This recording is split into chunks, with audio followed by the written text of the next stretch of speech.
ধারণ করণে পরে খাওন জানা।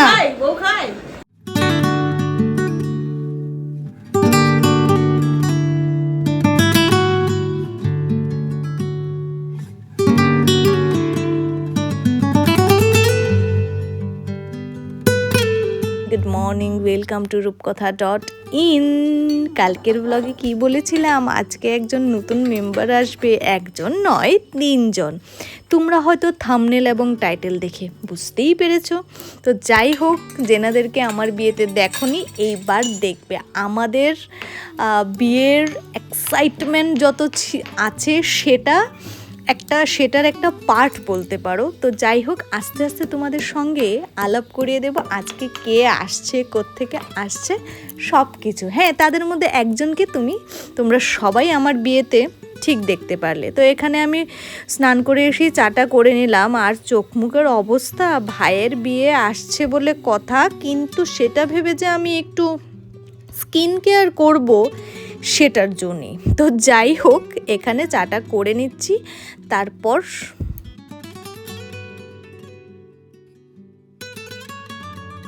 তো যাই হোক, আজকে তোমাদের জন্য এবং আমার জন্য একটা সারপ্রাইজ অপেক্ষা করছে। সেটা কি, তোমরা যখন ব্লগটা ফুলটা দেখতে পারবে সেটাই সেখানে তোমরা জানতে পারবে। তো আপাতত আমি স্নান করে, যেহেতু আজকে বছরের একটা দিন, তো মা পুজো দিচ্ছে, ঠাকুর ঘরে গিয়েছিলাম, ওখান থেকে এসে চাটা আমি করে নিচ্ছি। আর সকাল সকাল একটু পরে বিয়েতে নিয়ে যাওয়ার কি নিয়ে যাওয়ার ব্যাগ ট্যাগ সব গুছিয়ে ফেলবো। ভাই আসবে, ভাইয়ের কাছে ব্যাগটা দিয়ে দেবো। আর আমি তো পরশুদিন যাচ্ছি, পরশুদিনের পর দিন থেকেই আমার ছুটি শুরু হচ্ছে, বিয়ের ছুটি। তো তোমরা পরপর খুব ভালো ভালো ব্লগ দেখতে পারবে, তাই না? তো চলো, আজকের দিনটাকে শুরু করা যাক। একটা নতুন বৎসর এসেছে, তো আসতে চলেছে নতুন দিন। সবার জীবনে সব কোনজোর, তারপর দুশ্চিন্তা, সব যেগুলো খারাপ জিনিস আছে সেগুলোকে বিসর্জন দিয়ে এবার নতুন জিনিসটাকে গ্রহণ করো, ভালো থাকো এবং সবাইকে ভালো রাখার চেষ্টা করো। তো চলো এবার ব্লগটাকে শুরু করি। এবার অন্তত চলো একটুখানি গোছগাছ করি, হাতে আছে কয়েকটা দিন। ভাইয়ের বিয়েতে যাওয়ার সময় কি নেব সেটা যদি না গুছিয়ে নিই, তাহলে ওই যে দায়িত্বগুলো আমাকে গুছাতে হবে গিয়ে ও বাড়িতে, সেগুলোর মাঝে আমার এই জিনিসগুলো হারিয়ে যাবে। তো যাই হোক, এখানে 2টো নেল পেন নিলাম, লাগানোর সময় পাবো কিনা সেটাও জানি না। আর এই চুড়িগুলি জানো তো, আমার আশীর্বাদের চুড়িগুলি নিলাম, পরবো কিনা অতটা আমি শিওর নই। আর এইখানে টুকটাক কিছু জিনিস তোমরা তো দেখতেই পাচ্ছ, আলাদা করে আমি আর কী বা বলবো। আর ভাইয়ের বিয়ের ব্যাগ গোছাতে এত ভালো লাগছে, আমি হয়তো বলে বোঝাতে পারবো না। কিন্তু একটা জিনিস স্যাড, সেটা হলো এখন নিজেকে অতিথি মনে হচ্ছে। যে তুমি নিয়তির খেলাটা একবার দেখো তোমরা। আমরা মেয়েরা যেই বাড়িতে বড় হই ছোটোবেলা থেকে, যাকে আমরা একদম আপন ভেবে সব কিছু নিজের দায়িত্বে নিয়ে নিই, সেই বাড়িটাতেই আমরা আবার অতিথি হয়ে যাই। এই তো 1 বছর আগেই ও বাড়িতে আসার সময় নিজের ব্যাগপত্র সবই গুছিয়ে নিয়েছি। আসলে ওই ব্যাগে শুধু জামা কাপড় নয়, নিজেকে গুছিয়ে নিয়ে এসেছি, নিজের অনেকগুলো বছর সঙ্গে নিয়ে এসেছি। রোদের জিলাটা একবার দেখতে পাচ্ছ, কি বলবো, আমি কিন্তু কোনো ব্রাইটনেস কিছুই দিইনি। একবার রোদের চেহারাটা একবার দেখো, সকাল থেকে এতটা রোদ, আর ওখান থেকে না, আমাদের ওই বাড়ি থেকে এ বাড়ির মধ্যে গরম আরও প্রচণ্ড বেশি। তো এখন মা গেছে ট্রলিটা আনতে, বিয়ের ট্রলিটা। তো ট্রলিটা নিয়ে আসলে সব গুছিয়ে ফেলো, গরমের যন্ত্রণায় আর ভালো লাগছে না। আর কালকে রাতে কি হয়েছিল জানো, ও এসিটা অন করে শুয়েছিলাম, তো কখন চোখ লেগে যায় বুঝতেই পারিনি। কিন্তু এসি অন করে আমি ঘুমোতে পারি না। আমার এসি অন করে ঘুমোলে মনে হয় যে আমার একটু এসিটা অন রাখলে মনে হয় আর আমি শ্বাস নিতে পারছি না, একটু আনকমফোর্টেবল মনে হয়। তো যাই হোক, কালকে রাতে এসি কখন ও বন্ধ করেছে জানি না, ও হয়তো ঘুমের ঘরেই বন্ধ করেছে এসিটা। তারপর গরমে ও আর আমি আর পারছি না। আমি তো ভাবছি কারেন্ট চলে গেছে, কি করব। তো বেশ কিছুক্ষণ এভাবেই ছিলাম। তারপর যখন উঠে ওয়াশরুমে গেলাম দেখলাম যে এসির পাওয়ারটা অন, মানে এমনি রিমোট দিয়ে অফ করা, তো পাওয়ারটা জ্বলছে। তারপর বুঝলাম যা, পাওয়ার তো আছে, কারেন্ট তো আছে, একই সর্বনাশ। তো যাই হোক, তারপর ফ্যান দিলাম, তারপর আবার একটুখানি ঘুমিয়ে তাড়াতাড়ি উঠে পড়লাম, কারণ আজকে ওই গোছগাছ এটা ওটা অনেক কিছু ছিল, তো সেটার জন্যই। তো চলো এখন ব্যাগপত্র গুছিয়ে নিই, ভাই আসলে ভাইয়ের কাছে দিয়ে দেবো। আজকে না অনেক দিন পরে এই দুটো গাছ আবার পরিষ্কার করে দিলাম, আর পরিষ্কার করে একদম, আর ঘরের মধ্যে গাছটা থাকলেও না কি ভালো লাগে, তাই না? তো আরও আছে ইনার প্ল্যান, কিন্তু সবগুলোই ওপরে আছে। তো আপাতত আমিও থাকি না, বেশি যত্ন করার কেউ সময়ও পায় না, ওই জন্য এই দুটোই রাখলাম উপরে। ভালো লাগছে দেখতে, তাই না? বুঝে উঠতেই পারছি না যে কটা ব্যাগের প্রয়োজন। আসলে ওর জিনিস, আমার জিনিস, আর যেহেতু ও টানা 1 সপ্তাহের জন্য যাবে, সেই জন্য ওরও বেশ কয়েকটা জিনিস আছে, সেগুলো কোথায় কোথায় নেব সেটা বুঝে উঠতে পারছি না। আপাতত ট্রলিটা নিলাম, আর সাইডে যেই ব্যাগটা রাখা আছে সেটার মধ্যে জুতো, আমার কিছু জুয়েলারি, সেগুলো আছে। তো ভাবছি দুটো ব্যাগের বেশি করব না, যত ব্যাগ করব ততই সমস্যা বাড়বে। ওই জন্য আগে 3টে ব্যাগ ছিল, এখন ট্রলিটা নিয়ে নিলাম। ট্রলিটা নিলে হয়তোবা দুটো ব্যাগে হয়ে যাবে।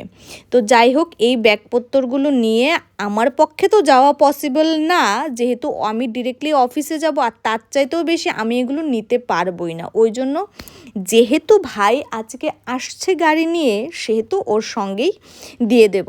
তো চলো, কাপড় গোছানো এখানে শেষ করে এবার আসলাম ছাদে। ছাদে কোথায় যে আদা আছে, সেটা আমি কোন মাটির তলায় আছে সেটা খুঁজে পাচ্ছি না। ও এসে তারপর বার করে দিল। একবার জায়গাখানি দেখো, তোমরা কি দেখতে পাচ্ছ? ঠিক তোমাদের মতো আমিও কিন্তু দেখতে পাইনি। ও ঠিক নিচ থেকে এসে কোন জায়গা থেকে যে আদা বার করলো একমাত্র ঠাকুরই জানে। তো যাই হোক, আর একদিন না তোমাদের সঙ্গে ছাদে কি গাছ আছে সেটা নিয়ে একজন আমাকে কমেন্ট করেছিল, সেটা অনেক দিন আগে। একদিন ঘুরে দেখিয়ে দেব তোমাদেরকে। আসলে বাড়িতে থাকা হয় না তো, ওই জন্য। দাঁড়াও, আদাটা কোথায় ছিল সেটাও তোমাদেরকে দেখাই। এই যে এই জায়গাটা দেখছো, এই জায়গাতে ছিল, আমার তো চোখেই পড়েনি। দাঁড়াও, এবার সবাই এসে গেছে, নিচে যাই। ওটা খেতাম না, ওটা খেয়েছি তো। আচ্ছা, আমি একটু খাবো।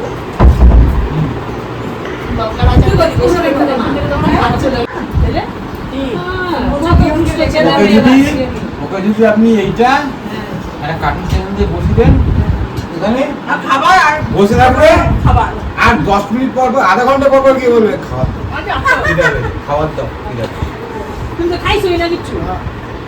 ও এখন পেট খালি। এইবার তোমাদের সঙ্গে পরিচয়টা সেরে নিই। এনারা হলেন আমার দাদা, বড় বৌদি এবং দাদার ছেলে রিয়ন। এইবার জিজ্ঞাসা করবে নিশ্চয়ই কোন দাদা? হ্যাঁ, আমার বড় মায়ের ছেলে, মানে আমার বড় মাসির ছেলে। এই দাদা বৌদিকে ছাড়া আমাদের আনন্দটা কিন্তু একদমই অর্ধেক। তো চলো, এবার আমাদের বকবকানি একটু শুনে নাও, বৌদি কি বলছে সেটাও শোনো। আর এই বৌদি আমাদের সবার ভীষণ আদরের। মায়ের কাছে কত মানত করেছি এই দাদা বৌদির আশাটা নিয়ে, যেন ওরা যেন ঠিকঠাকভাবে পৌঁছতে পারে, যেন বিয়েতে অ্যাটেন্ড করতে পারে। সেটার জন্য ফাইনালি ঠাকুর কথা শুনেছে। আর রিয়ন বাবাকে দেখছো, উনি আছে ওনার আনন্দ মস্তি মজা সেগুলো নিয়ে। আর ও মানে আমার খুব ভীষণ আদরের। এবার দাঁড়াও, আমার বকবকানি ছেড়ে একটু বৌদির কথা শোনো। ধারণ করণের পরে খাওন জানা। আমি তো এ বাড়িতে আসার পর ছুঁয়েও দেখিনি, কাছে একদম ছেড়ে দিয়েছি, পুরো টোটালি ছেড়ে দিয়েছি। একদিন শুনো না, আমাদের পাশের দোকানের একজন এসেছে মাকে, মনসা মাকে কলা আরো কি কি দিতে, তো মা নিয়ে গেছে ঠাকুর ঘরে। যেই ও চলে গেছে, মা ঠিক মাকে বলেছে ও শুয়োরের মাংস খায়, ওর থেকে কিছু না নেওয়ার জন্য। মা আবার বলেছে গিয়ে। আবার আমার বরের সঙ্গে কিন্তু বৌদির প্রথম আলাপ, সবাইকেই বলে দিই। যাই হোক, ও বেরোবে, ওই জন্য ও তাড়াহুড়ো করছে। আর এইখানে দেখো, মা একটু খিচুড়ি করেছে, বলেছে খেয়ে যাওয়ার জন্য। ও খেয়ে যাচ্ছে, আর এইখানে ও তো বেরিয়ে পড়েছে। এখন এর বকবকানি একটু শোনো। আর ওই যে বললাম, ও আমার ভীষণ আদরের ছোটোবেলা থেকেই, জানো তো। ওকে ইচ্ছে করে সবসময় জড়িয়ে ধরে আমি বসে থাকি। যাই হোক, ও কি বলছে, আর ও কিন্তু এখনো ওই বাড়িতে যেতেই চাইছে না। তো আমার এই দাদা এরকম একজন মানুষ, দাদার কাছে যদি তুমি প্রাণটা খুঁজো, প্রাণটাও দাদা হাতে দিয়ে দেবে। এরকম একজন সৎ, মানে দয়ার ভর্তি শরীর, এরকম একজন মানুষ। ঠাকুরের কাছে সব সময় বলি আমার এই দাদার যেন সব সময় ভালো হয়, ঠাকুর যেন সুস্থ রাখে দাদা বৌদি দুজনকেই। আর আমার রিয়ন বাবার পড়াশোনাটা যেন খুব সব সময়ের মতো খুব ভালো হয়। আসলে কথা বলতে বলতে এই যে যাবার সময়টা চলে আসে, সেটাই ভালো লাগে না। মানে একদম পুরো সব ভুলে যায়, শরীর থরথর করে, হাত পায়ে কি এমন হচ্ছে আমি বুঝতে পারছি না। তোমরা কবে যাবে তোমরা? হ্যাঁ বাবু, সবাইরে এক সপ্তাহ আগের থেকে নিমন্ত্রণ কিন্তু সবাই।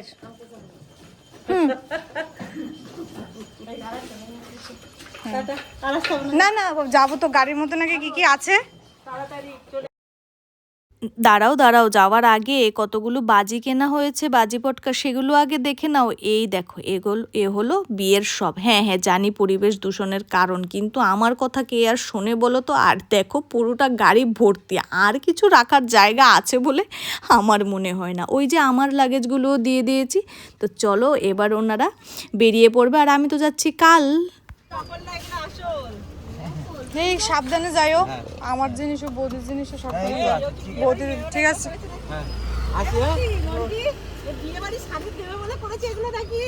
হ্যাঁ সত্যি তো। আচ্ছা গাড়িতে গিয়ে দেখবো গাড়িতে রেখে দেখ। তুই আবার বিয়ে বাড়িতে গেটের সামনে গিয়ে বলে দিস না যে এটা মিথ্যেকারের নোট। না ও ওকে নিবি না দরকার। হ্যাঁ ঠিক আছে, পৌঁছে আমার একটু ফোন করো। ঠিক আছে আয়ো। হ্যাঁ ঠিক আছে।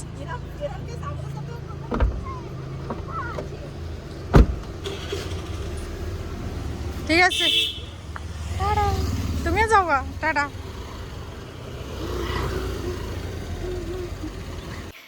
নিজের বাড়ির লোক আসলে যে সত্যিই কীরকম ফিলিংস, সেটা বিয়ের পরেই বোঝা যায়। তোমরা হয়তো ওপারে যারা দেখছো অনেকে আনমেরিড আছো, যখন বিয়ে হবে না তখন সেই সম্পর্কগুলোর মূল্যবোধ তোমরা আরও ভালো করে বুঝতে পারবে, যে ঠিক যেমন করে আমি বুঝতে পারি। তো আমি বৌদিকে বলছিলাম যে এখন তুমি আর আমি দুজনেই অতিথি। তো যাই হোক, বাপের বাড়ির জন্য লাগেজ গুছিয়ে পাঠিয়ে দিলাম। ব্যাপারটা ভাবতেও কীরকম লাগছে।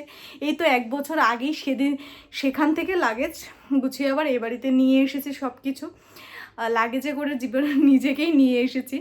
তো যাই হোক, এই হলো আমার কলকাতার বৌদি। হ্যাঁ, বৌদি কাম বোন বলতে পারো। আমার মানে বৌদির থেকেও না বেশি এই বৌদি আমাদের জন্য মায়ের মতো, এতটা ভালোবাসি। আর বৌদিও আমাদের কখনো ননদ দেওর এই হিসেবে একদম দেখে না, সব সময় নিজের ভাই বোন এই হিসেবেই দেখেন। তো আমার বিয়েতে আসতে পারেনি, বৌদির অসুস্থ ছিল, একটা ওটি হয়েছিল বৌদির। আর এখন তো ভাইয়ের বিয়েতে ফাইনালি আসলো। তো উই আর ভেরি হ্যাপি। আমরা সকলে প্রচণ্ড আশায় ছিলাম যে বৌদি যেন আসে, কারণ এই বৌদি আমার আরেক বৌদি, 2 বৌদি কুঞ্জতে উঠবে এবার। তো যাই হোক, যার শেষ ভালো তার সব ভালো। এত টেনশনের পরও বৌদি আসতে পারলো, সেটাই অনেক বেশি। তো চলো আজকের এই ছোট্ট ব্লগটা আমি এইখানেই এন্ড করছি। তোমরা দেখছো যে আজকাল আমি খুব ছোট ছোট করে ব্লগ দিচ্ছি, কারণ যেন আমিও রোজ একটু আপডেট করতে পারি তোমাদের। ছোট হলেও টাইমটা একটু কম লাগে এডিটিংয়ে, তো সেই জন্য। আর তোমরাও যেন একটু রোজ একটু করে দেখতে পারো। তো পরশু যাব বাড়িতে গেলে তোমরা বিয়ের ব্লগ সব কিছু দেখতে পারবে, ডেকোরেশন দেখতে পারবে। তো যাই হোক, চলো আজকের এই ছোট্ট ব্লগটা আমি এইখানেই এন্ড করছি। And I am very happy today. তো চলো কালকে ফিরে আসছি উইথ এ নতুন দিন অ্যান্ড উইথ এ নতুন উইথ এ নতুন ব্লগ। তো তোমরা সবাই খুব ভালো থাকো, stay healthy and stay happy. Tata.